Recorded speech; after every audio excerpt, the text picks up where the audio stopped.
Shalom, shalom. First and foremost, I let to give all praise, honor, and glory unto the Heavenly Father, Yahweh, Bahasham, Yahweh Shai, which are the true names of the Heavenly Father and of the Son, who the world refers to as Jesus Christ, as a so-called black man.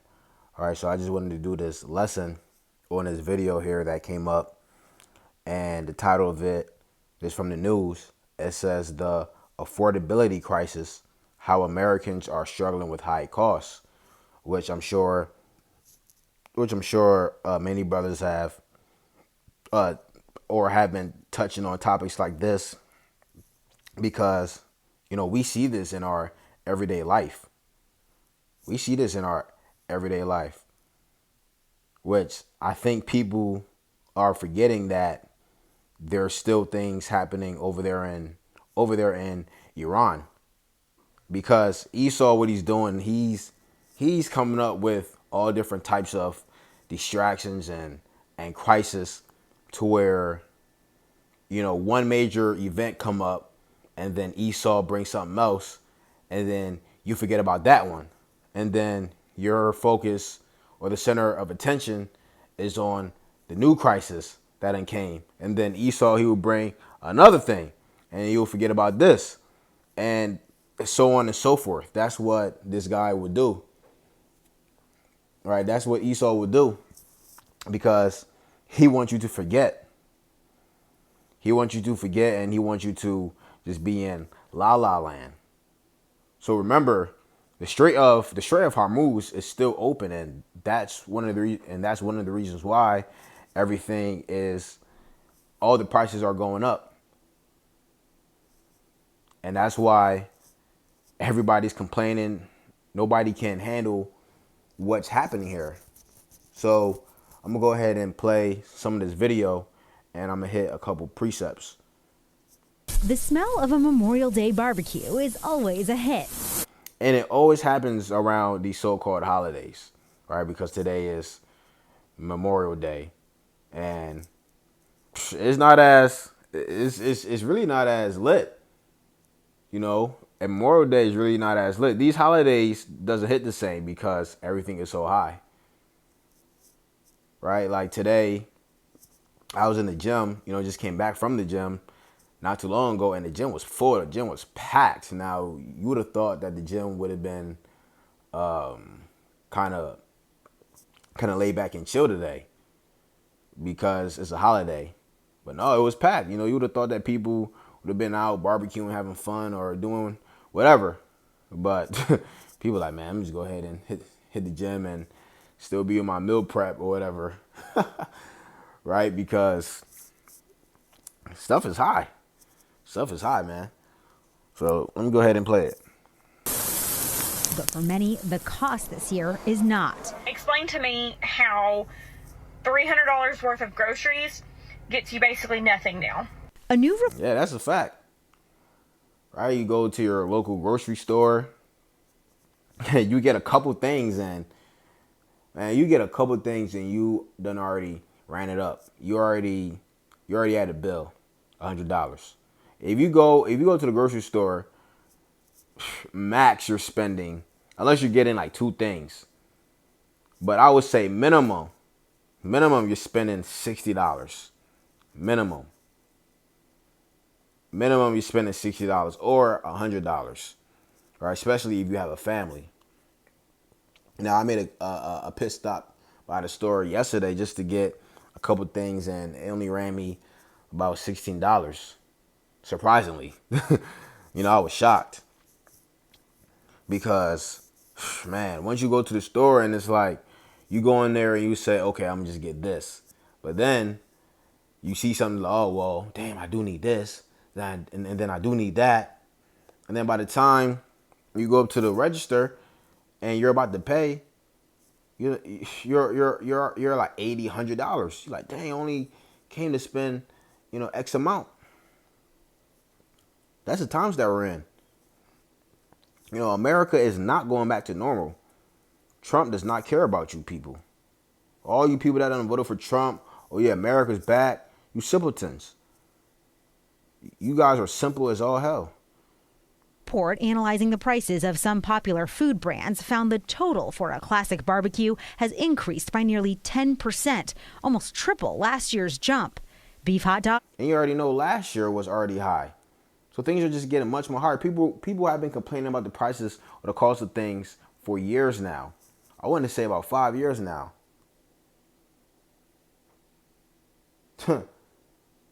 Now it's just skyrocketing. Are up more than 18%. Fresh ground beef has spiked nearly 15%. And barbecue sauce will cost you almost 12% more. All that has helped send consumer sentiment to a new record low in May.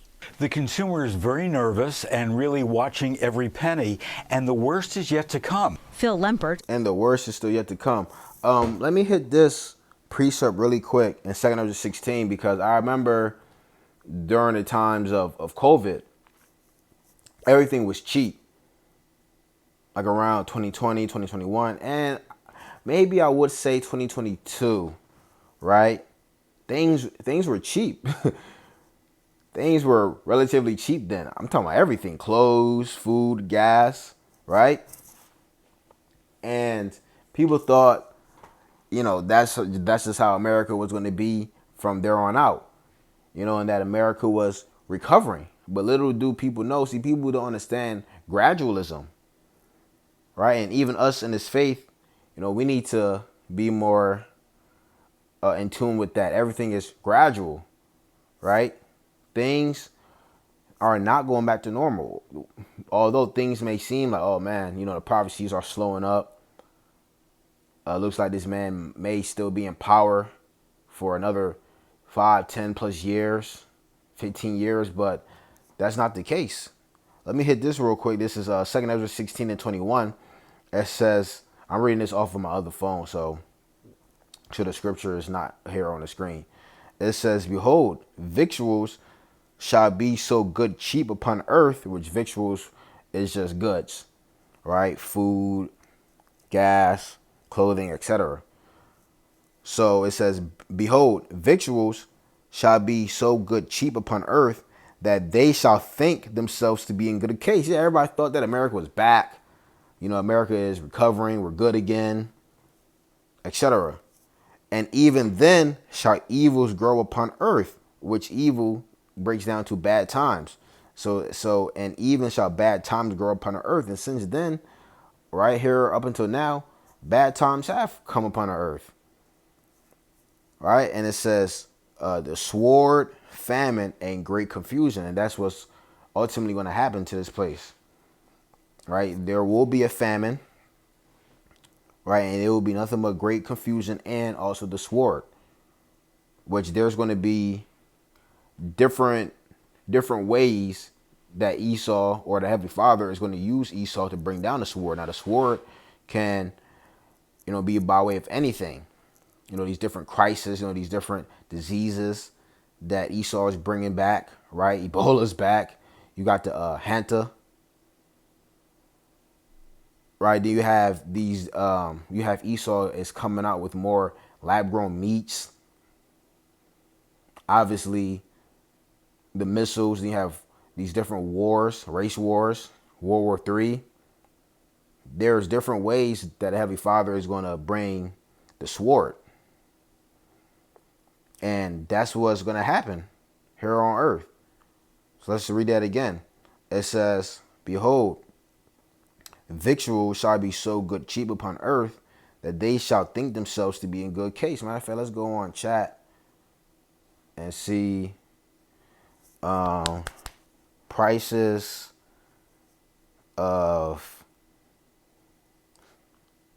goods like gas, clothing, food during COVID versus now. Let's see what.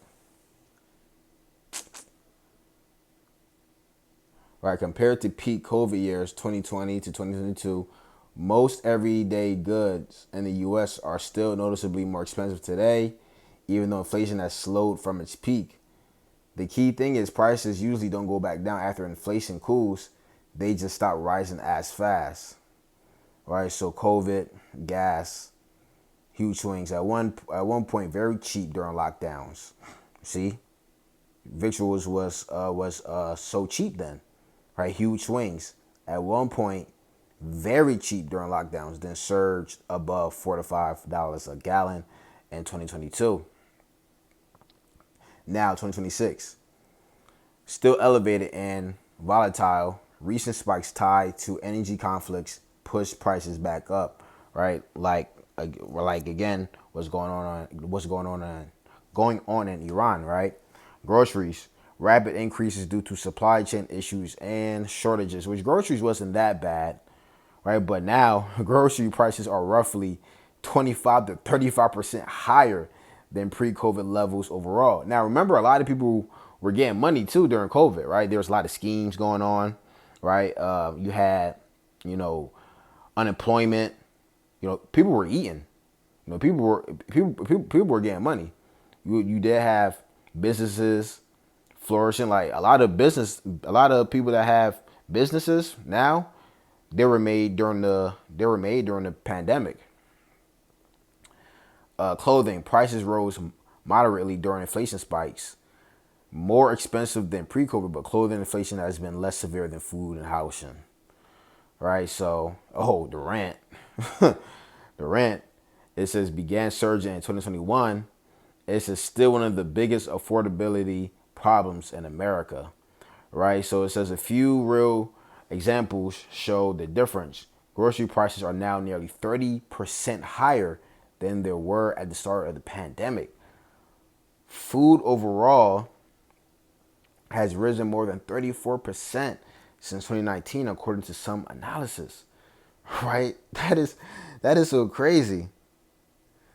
That is so yo, that is insane. Right?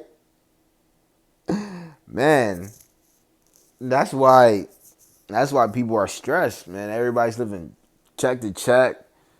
Right, people are being forced now to, stay at their jobs because it's even hard to get a job now. So it's rough. It's very rough out here. Is she going? Of supermarketguru.com says the main reason is the war in Iran. Number one is the price of diesel, because all of our food, whether it's imported or whether it's domestic, travels by truck to our supermarket. Which we've been saying that. Right, we were saying that for the longest now. Then we've got the fertilizer problem. Those prices are up. So if you're going to have that barbecue and you want corn on the cob, you're going to pay twice as much for it. For shoppers needing to stretch each dollar, Lempert suggests swapping name brands for store brands, buying frozen instead of fresh, and always have a game plan. Have that shopping list when you go into the store. Make sure that you're really thinking about what you're going to be serving at that. So you see, you have guys like him that are trying to put people on game to how to, save as much money as they can, stretch to a dollar, etc. But the thing is with Americans, right, people has a high or an inflated ego and are so proud. So they're not trying to do that, right? They're not trying to, get store brand stuff and then, just get nothing but frozen things, downgrade essentially in the quality of groceries. Although the store brand and name brands is really the same thing, right? It's really the same thing. From time to time, I'll get the store brand soda. Like H-E-B has their store brand soda. It tastes exactly the same as name brand sodas like Pepsi, Dr. Pepper, etc. You're just paying for the name. It's really a whole scam, right? But people's egos are inflated, right? People are so proud, although nobody cares. But it's like they have to prove something to themselves and people, so people won't even listen to this. They're still gonna try and get the name brand foods, get the best quality of meats, whatever, because people have an inflated ego here. Barbecue and portion it out.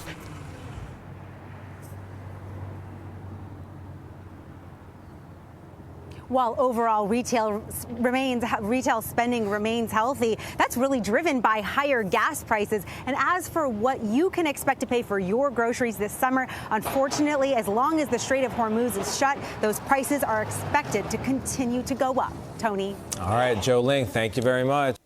It's a Barbie camper of sorts designed by the guy driving it there, 30-year-old Molly Hightower, a handyman not far from Atlanta. He says he started with a go-kart. Thank you. Families are flooding back to food pantries across the country. In Baldwin Park, California, dozens of cars lined up Wednesday for a food drive co-hosted by the LA Regional Food Bank. In Pittsburgh, a pantry A.J. Owen started out of his front yard last fall has expanded into a program that will stay open through the summer. We're going to do this until we can feed all the kids this summer. Nobody's going hungry this summer in Pittsburgh. Americans in neighborhoods large and small are pitching in. Prices are rising faster than paychecks now. For the first time in 3 years, Wissam Youssef, a father of 5, first turned to a food pantry in Carrollton, Texas when his wife was out of work a year ago. I always pick up the healthy food. Like example for this, the lentil here. But he's had to keep coming. So to feed your family, yes. Are you relying on a place like this now? I could say 65%, yes. 65% of what you need is coming from a place like this? Because at the end of the month, we kind of like now living check by check, you know what I mean? Are you making difficult decisions right now at home on where you spend your money? Of course, I have to look for the cheapest place now. Like sometimes I never used to go to Dollar Tree. Now I go to Dollar Tree. This section used to have all of our canned meat. Casey McMahon showed us the empty shelves that usually hold canned chicken or tuna, protein sources that are in high demand. The average family that used to need help for 8 to 12 weeks, he says, now needs it for closer to 7 or 8 months. So you noticed people relying on you not just for a month at a time to get through, but right. a longer period of time. Yeah, I think when folks think of food pantries, they think of an immediate crisis that brings someone to the doors. What we're seeing is a long-term crisis. Things are just not adding up at the end of the month. Wow. Yeah, so that's what's happening over here in Babylon the Great, right?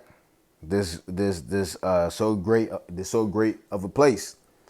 This is 2 Timothy 3 and verse 1. It says, "This know also that in the last days perilous times shall come." And we're in perilous times. And when you take a look at the title in the blue letter, it says difficult times will come. And that's what times that we're in. Difficult times. You know, this guy said he never shopped at Dollar Tree. Never. Now he finds himself going to Dollar Tree and he is reliant on this food pantry by 65%. So people are having to do things that they never had to do. Now, we ain't going to the Greek for perilous. When we go into that word for perilous, it says it's fierce, it's difficult, right?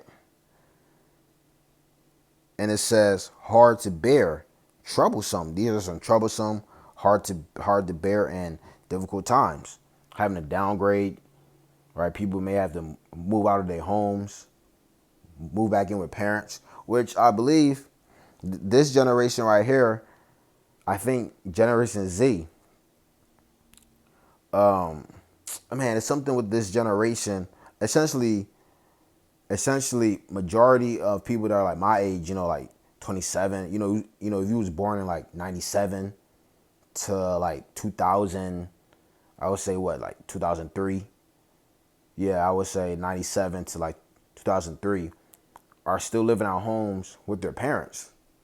Like usually, you know, you'll be out. You know, a lot of us too. You know, back when we were in high school, you know, we're like, man, we can't wait, move out, to be on our own, etc. But a lot of people can't even do that now. Let's go ahead and look it up on chat.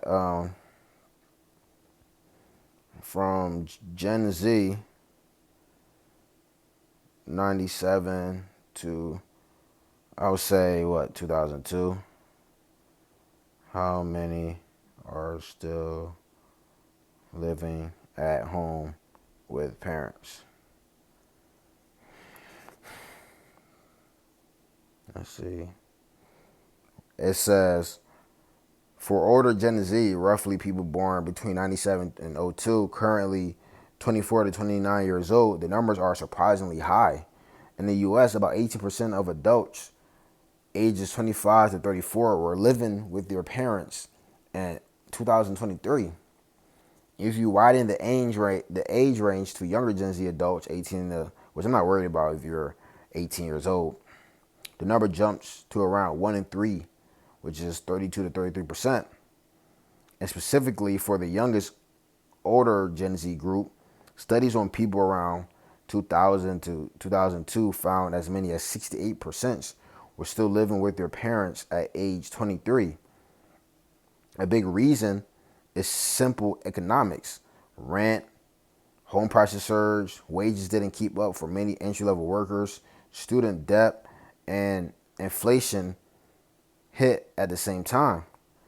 It is also more normalized culturally now than it was for millennials or Gen X and immigrant families, especially including a lot of African, Caribbean, Latino, Asian households. Staying longer is often seen as financially smarter than failure, which that is right for for ethnic groups, like African, Caribbean, Hispanics, Asian. That is correct, right? We typically stay at home. We're not like Judah or Esau, where Judah and Esau kick you out at 18 or even younger. Even younger. That's common between Esau and Judah.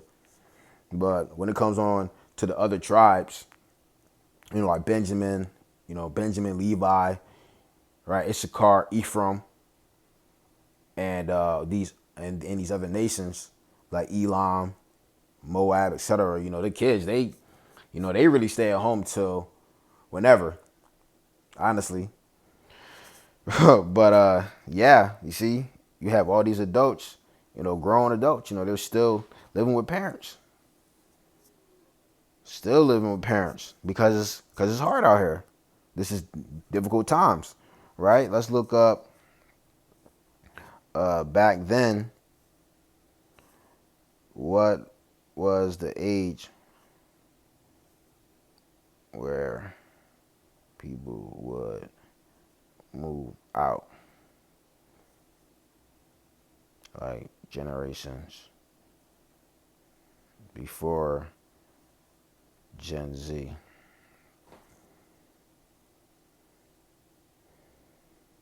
Okay, so silent generation, late teens to early, typical move out age.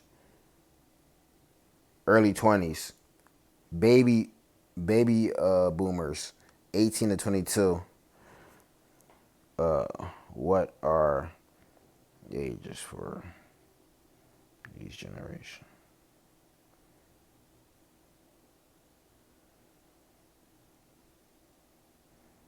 Birth years.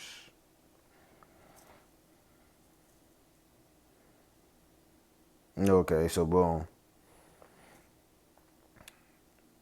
So silent generation, you had 1928 to 1945, baby boomers, 1946 to 1964.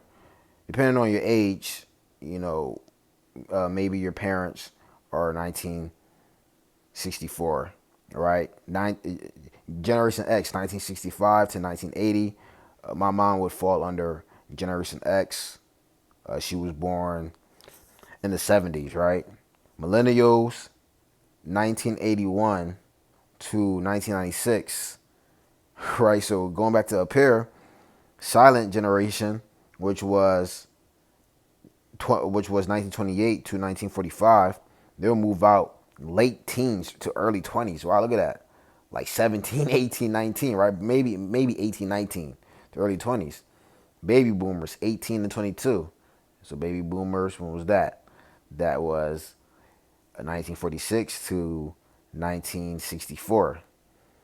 Then Gen X around 19. But you see, as the years go on, they're moving out even later. Generation X, 19 to 24, Gen X. That's 1964 to the 80s to 1980. All right, then millennials, mid-20s became more common. Millennials, they'll move out mid-20s. So millennials, that is people that are born in 1981 to 1996. Okay, and then you have Gen Z, which I'll be part of that, 1997 to 2012, 14 to 29. And up here, it says Gen Z, mid to late 20s, increasingly normal. Mid to late 20s, increasingly normal. Moving out. So as you can see, as a generation, as more generations populate, right? The later down the line in generations, the move out age just increase because it's just so hard out here. Right? It says for a lot of boomers, moving out at 18 was almost expected. People could work one decent full-time job without a degree, rent an apartment relatively cheaply, buy a house much earlier, support a family on a single income more often. And that's a fact, right? A man could do that, right? He had his factory job or a plant. He was working at a plant. He had his family. Then he had a couple shorties on the side, or even probably had a second family. That was common, right? Especially amongst Jake,